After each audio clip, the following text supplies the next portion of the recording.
Bismillahirrahmanirrahim. Assalamu alaikum dear students. How are you? I hope you'd be fine. New syllabus mathematics exercise 9D हमारे पास ये chapter है ratio rate time and speed का। इसमें हम speed से related questions कर रहे हैं।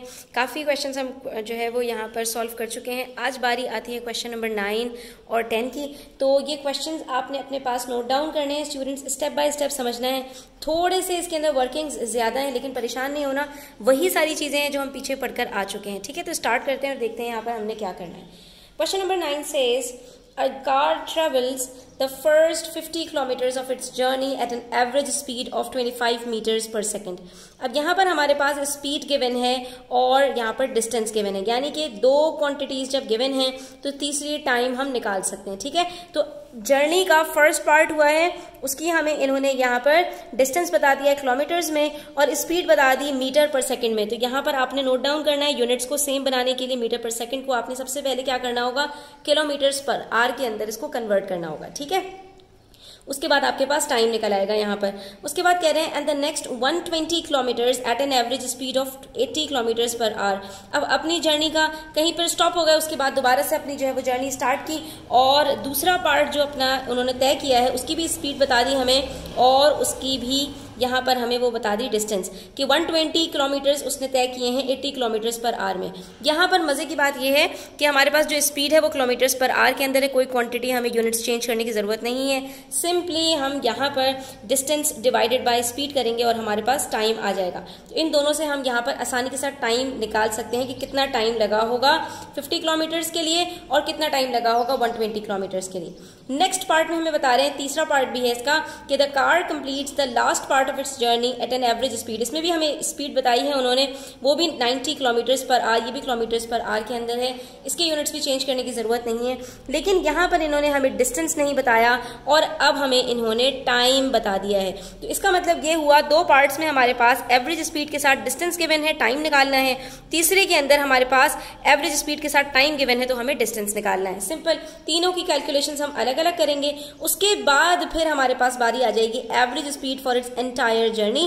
टोटल जर्नी का एवरेज स्पीड क्या है उसके लिए हम क्या करेंगे, तीनों जो डिस्टेंसेस हैं उनको ऐड करेंगे और तीनों जो हमारे पास टाइम आएंगे इन टर्म्स ऑफ आवर्स उनको भी हम ऐड करेंगे और उसके बाद हमने डिस्टेंस से टाइम को डिवाइड कर देना है तो एवरेज स्पीड हमारे पास आ जाएगी और हमें अपना आंसर लेकर आना है किलोमीटर्स पर आवर के अंदर। ये इसीलिए बता रहे हैं यहाँ पर क्योंकि यहाँ पर मीटर पर सेकंड के अंदर है, ताकि आप वहां पर इसको मिस ना करें।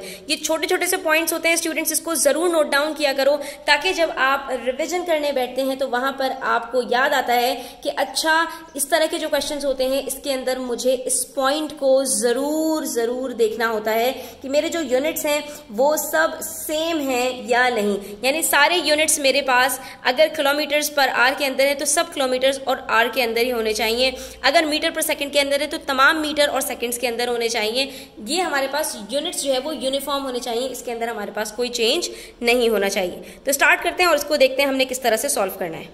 तो यहाँ पर आप सबसे पहले अपना डेटा लिख लीजिए कि first part of the journey we have been provided with distance and speed, we have to find out time. For the second part it is the same, but for the third part we have been provided with the speed and time and we have to find out the distance. ठीक है, तो हम सबसे पहले first part को solve करते हैं, फिर सेकंड पार्ट को और फिर थर्ड पार्ट को। सबसे पहले फर्स्ट पार्ट को यहाँ पर जो है सॉल्व करते हैं। Time taken by the car is equal to distance upon speed, ये फॉर्मूला अब हम याद कर चुके हैं। ठीक है, डिस्टेंस तो हमारे पास यहाँ पर 50 किलोमीटर्स में है, लेकिन स्पीड हमारे पास मीटर पर सेकंड में है। तो हम ये भी सीख चुके हैं कि हमें मीटर पर सेकंड को कैसे कन्वर्ट करना होता है।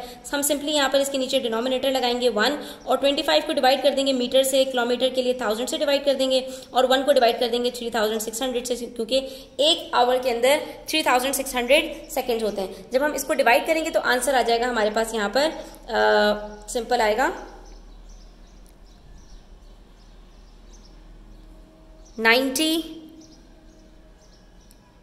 Kilometres per our. ठीक है, तो हमारे पास यहाँ पर स्पीड क्या आ रही है 90 किलोमीटर्स पर आवर। ये हमने यहाँ पर निकाल ली अपनी स्पीड और इसके बाद फिर हम इसको 50 से डिवाइड करेंगे जब, तो हमारे पास आंसर आ जाएगा 0.55 आवर्स, यानी कि आधे घंटे से कुछ ज्यादा। यानी फर्स्ट पार्ट के अंदर कितना टाइम लगा है 0.55 आवर्स। इसी तरह से हम सेकंड पार्ट का टाइम निकालेंगे और फिर थर्ड पार्ट की डिस्टेंस निकाल लेंगे।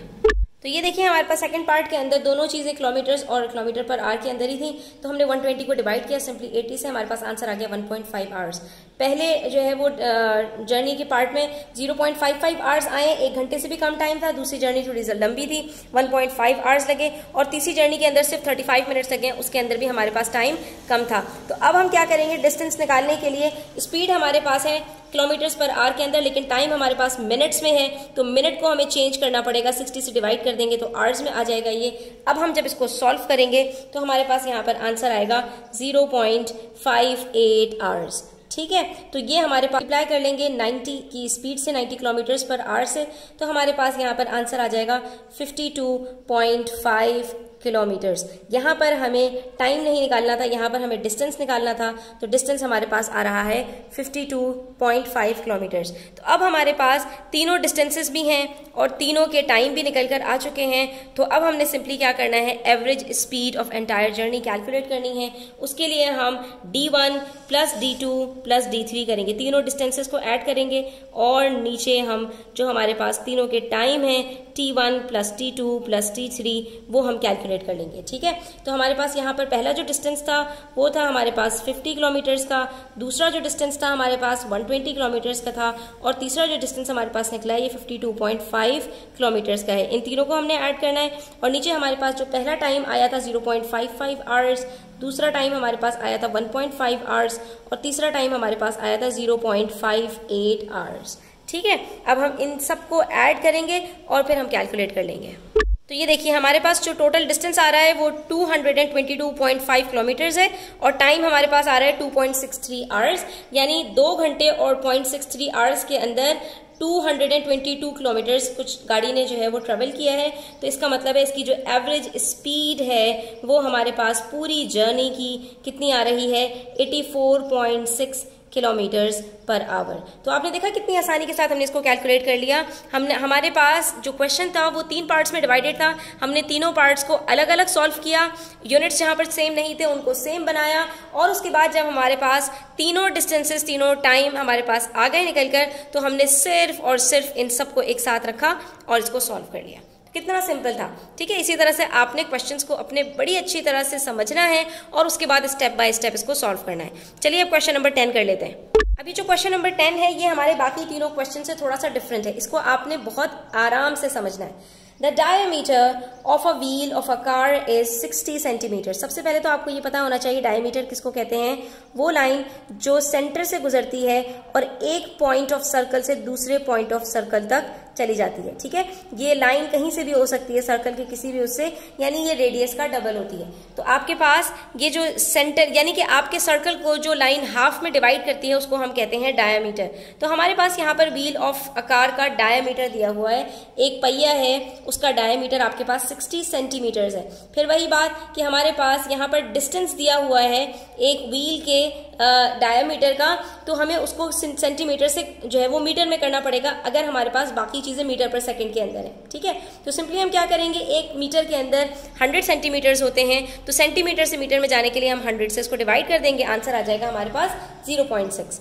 ठीक है, अच्छा, if the car travels at an average speed of 13.2 metre per second, यहाँ पर हमें कार की स्पीड बता दी। अब देखते हैं हमें यहाँ पर डिस्टेंस बताया है या टाइम बताया है। तो यहाँ पर आगे कह रहे हैं find the number of revolutions. ओहो, इन्होंने ना हमें यहाँ पर डिस्टेंस बताया और ना टाइम बताया, तो अब हम इस क्वेश्चन को किस तरह सॉल्व करेंगे। तो यहाँ पर इन्होंने जो हमें डायमीटर दिया है ना स्टूडेंट्स, इसकी मदद से हम कुछ जुगाड़ करेंगे और डिस्टेंस को मालूम करने की कोशिश करेंगे। जब हमारे पास डिस्टेंस आ जाएगा तो हमें पता चल जाएगा कि हमारे पास यहाँ पर जो टाइम है वो कितना लग रहा है। अब सवाल को गौर से आपने समझना है, यहाँ पर एक व्हील है, व्हील का डायामीटर इतना है और उसकी स्पीड यानी कि व्हील के जो घूमने की स्पीड है वो 13.2 मीटर्स पर सेकेंड है, यानी कि एक सेकेंड में वो 13.2 मीटर्स तक ट्रेवल कर लेता है। ठीक है, find the number of revolutions. अब आपने ये मालूम करना है कि वो कितनी दफा घूमता है made by the wheel per hour. अगर वो इस स्पीड से जा रहा है कि एक सेकंड में 13.2 मीटर्स कवर कर रहा है, तो एक घंटे में वो व्हील कितने नंबर ऑफ रेवोल्यूशंस कंप्लीट करेगा। यहां पर आपसे वो ये नहीं पूछ रहे कि वो कितने डिस्टेंस तक जाएगा, डिस्टेंस को आप मालूम करेंगे और डिस्टेंस को जब आप टाइम से डिवाइड करेंगे तो स्टूडेंट्स आपके पास यहाँ पर नंबर ऑफ रेवोल्यूशंस आएंगे। ठीक है, तो बेसिकली क्वेश्चन के अंदर हमसे ना यहाँ पर डिस्टेंस पूछा जा रहा है, ना यहाँ पर एवरेज स्पीड पूछी जा रही है, क्योंकि एवरेज स्पीड तो गिवन है। पर क्वेश्चन को समझना है हमने, ये हमसे कह रहे हैं 1 सेकंड के अंदर वो 13.2 मीटर्स तक जो है वो घूम जाता है, ट्रेवल कर जाता है। ठीक है, तो अब हमें यहाँ पर ये पता होना चाहिए कि ये जो हमारे पास पहिया है इसका हमारे पास सर्कमफेरेंस है कितना, कि ये हमारे पास जो इसका बाहर का जो हमारे पास ये सर्कमफेरेंस होता है, सर्कमफेरेंस किसको कहते हैं कि जो आउटर ऑफ द सर्कल होता है, ये इसका हमारे पास लेंथ कितनी है। जब हमें ये पता चलेगी तो हमें इससे पता चल जाएगा स्टूडेंट्स कि ये एक दफा में कितनी टाइम लगाएगा एक जो है वो दफा घूमने में। ठीक है, तो अब हम इसको स्टेप बाय स्टेप क्वेश्चन को करेंगे। हमें अपना जो आंसर लेकर आना है वो नियरेस्ट होल नंबर तक लेकर आना है, और यहाँ पर इन्होंने हमें पाई की वैल्यू दी हुई है 3.142, तो इसका मतलब है कि यहाँ पर इसका भी कुछ काम होने वाला है। अब जरा देखिए इस क्वेश्चन को हम किस तरह से सॉल्व करते हैं। सबसे पहले हम क्या करेंगे, 60 सेंटीमीटर को डिवाइड कर देंगे 100 से। ठीक है, तो ये हमारे पास हो जाएगा 0.6 मीटर्स। ठीक है, हमें यहाँ पर ये पता चल गया कि इसका डायामीटर कितना है। अब यहाँ पर स्टूडेंट्स अब आपने बड़े गौर से समझना है। ठीक है, ये मेरे पास व्हील है। ठीक है, और इन्होंने मुझे बता दिया है कि इसका जो डायामीटर है वो हमारे पास 0.6 है। हमसे कह रहे हैं कि अगर इसकी स्पीड 13.2 मीटर पर सेकेंड है तो आप ये बताइए कि 1 घंटे के अंदर ये कितनी दफ़ा घूमेगा। अगर हमें यहाँ पर ये पता चल जाए कि 1 घंटे में इस स्पीड से ये कितनी डिस्टेंस तक जाएगा। ठीक है, अगर मैं ये डिस्टेंस मालूम कर लूँ, ठीक है, 13.2 मेरे पास यहाँ पर मीटर पर सेकेंड इसका जो है क्या है, ये हमारे पास इसकी स्पीड है। और हमसे यहाँ पर टाइम जो बताया है, ये बताया है हमें कि आपके पास जो टाइम है वो 1 घंटे का टाइम है। 1 घंटे का मतलब यहाँ पर 3600 सेकेंड्स है। अब ये आपको जो कन्वर्जन है ना स्टूडेंट्स, ये याद हो जाने चाहिए। ठीक है, कि 1 घंटे के अंदर 60 मिनट्स होते हैं और 1 मिनट में 60 सेकेंड्स होते हैं, तो 1 घंटे के अंदर 3600 सेकेंड्स होते हैं। अब आप बड़े गौर से देखिए, यहाँ पर टाइम हमारे पास कितना है 3600 सेकेंड्स का, और 1 सेकेंड के अंदर वो ट्रेवल कर रहा है 13.2 मीटर्स। ठीक है, तो अगर मैं यहाँ पर ये कहूँ कि अगर मैं यहाँ पर स्पीड को डिवाइड कर दूँ टाइम से, तो मुझे ये पता चल जाएगा कि ये 1 घंटे के अंदर यानी 3600 सेकेंड्स के अंदर कितने मीटर्स ट्रेवल करेगा। ठीक है, पहली बात, जब मुझे ये पता चल जाएगा कि ये 1 घंटे के अंदर कितने मीटर्स ट्रेवल कर रहा है, तो उसके बाद में मैं ये कहूँगी कि अगर ये इतने मीटर्स ट्रेवल कर रहा है और मुझे ये पता चल जाए कि इस व्हील की कितनी जो है वो लेंथ है, ये व्हील है कितने जो है वो मतलब ये कितना डिस्टेंस इसने कवर किया हुआ है, तो हम उसको क्या करेंगे, जो टोटल डिस्टेंस इसने कवर किया है उसको डिवाइड कर देंगे इसके सर्कमफेरेंस से। ये इसी का सर्कमफेरेंस होता है ना, जो चारों तरफ इसकी लेंथ होती है, इसको हम सर्कमफेरेंस कहते हैं। जब हम उसको डिवाइड करेंगे उससे, तो हमें खुद ब खुद पता चल जाएगा कि भाई ये कितनी दफा घुमा होगा। क्यों? क्योंकि अगर फॉर एग्जाम्पल मैं यहाँ पर इसका सर्कमफेरेंस ले लेती हूँ 2 मीटर्स, ठीक है, तो और इसने जो है वो टोटल जो डिस्टेंस इसने कवर किया है वो 200 मीटर्स का कवर किया है। तो आप यहाँ पर मैं अगर आपसे पूछूं तो ये बताओ कि ये पहिया जो है, ये व्हील जो है कितनी दफा घुमा होगा। आप कहेंगे मिस सिंपल है, ये टोटल डिस्टेंस इसने 200 मीटर्स कवर किया है और ये खुद 2 मीटर्स का है, तो 200 को डिवाइड कीजिए 2 से, आंसर आएगा हमारे पास 100। इसका मतलब है कि इसने 100 रेवोल्यूशंस कंप्लीट किए हैं, ये 100 टाइम्स घूमा है। तो यहाँ पर भी तो हमें यही करना है, सिर्फ यहाँ पर हमारे पास जो नंबर्स हैं वो थोड़े से डिफरेंट है। तो हमने सबसे पहले क्या करना है, हमने सबसे पहले यहाँ पर सर्कमफेरेंस निकालना है। सर्कमफेरेंस कैसे निकालेंगे, डायमीटर का हाफ हमारे पास रेडियस होता है, तो रेडियस को हमने यहाँ पर निकाला 0.6/2 दैट इज 0.3 मीटर्स। जब हमारे पास रेडियस आ गया तो अब हम यहाँ पर सर्कमफेरेंस निकालेंगे। ठीक है, स्टेप बाय स्टेप हम चीजों को कर रहे हैं। सर्कमफेरेंस यहाँ पर हमारे पास होता है, उसका फॉर्मूला 2πr। पाई की वैल्यू हमें इन्होंने बताई हुई है कि आपने 3.142 लेनी है और रेडियस हमारे पास 0.3 है, तो हम जब इन तीनों को मल्टीप्लाई करेंगे तो हमारे पास कुछ आंसर आएगा 1.8852 मीटर्स। सिंपल। ठीक है। अब ये मेरे पास सर्कमफेरेंस आ गया। सर्कमफेरेंस हमारे पास ये था, हमने किस तरह से करना है, टोटल डिस्टेंस निकालना है और डिस्टेंस को डिवाइड कर देना है सर्कमफेरेंस से, ठीक है। तो अब हम टोटल डिस्टेंस की तरफ जाएंगे। टोटल डिस्टेंस निकालने के लिए हमें क्या करना पड़ेगा, सिंपल है, डिस्टेंस का हमें फॉर्मूला पता है कि डिस्टेंस इज इक्वल्स टू, यहां पर हम लिख लेते हैं कि जो डिस्टेंस ट्रैवल किया है इस व्हील ने, तो उसकी जो एवरेज स्पीड थी मल्टीप्लाई कर देंगे उसको टाइम से, तो हमें पता चल जाएगा कि उसने कितना जो है वो डिस्टेंस ट्रैवल किया है। एवरेज स्पीड उसकी हमें बताई हुई है 13.2 मीटर पर सेकेंड और टाइम हमारे पास है यहाँ पर 1 घंटे का। तो क्योंकि हमारे पास एवरेज स्पीड सेकेंड्स के अंदर है तो हमें टाइम भी सेकेंड्स में लिखना पड़ेगा, दैट इज 3600, ठीक है। अब जब हमारे पास यहाँ पर 3600 आ गया, हमने सिंपली इन दोनों को मल्टीप्लाई कर देना है। इन दोनों को मल्टीप्लाई करके हमारे पास डिस्टेंस आ रहा है 47,520 मीटर्स। ये हमारे पास सारी चीजें मीटर्स में थी, इसलिए हमारे पास आंसर मीटर्स में आ रहा है। जब टोटल जो डिस्टेंस ट्रेवल किया है इस व्हील ने वो 47,520 मीटर्स है और इसके अपना सर्कमफेरेंस 1.8852 मीटर्स है, तो इसका मतलब है कि अगर मैं टोटल डिस्टेंस को डिवाइड कर दूं इसके अपने सर्कमफेरेंस से, तो मुझे पता चल जाएगा कि नंबर ऑफ रेवोल्यूशंस इसने कितने कंप्लीट किए होंगे, कितने इसने जो है वो व्हील ने जो है वो बनाए होंगे।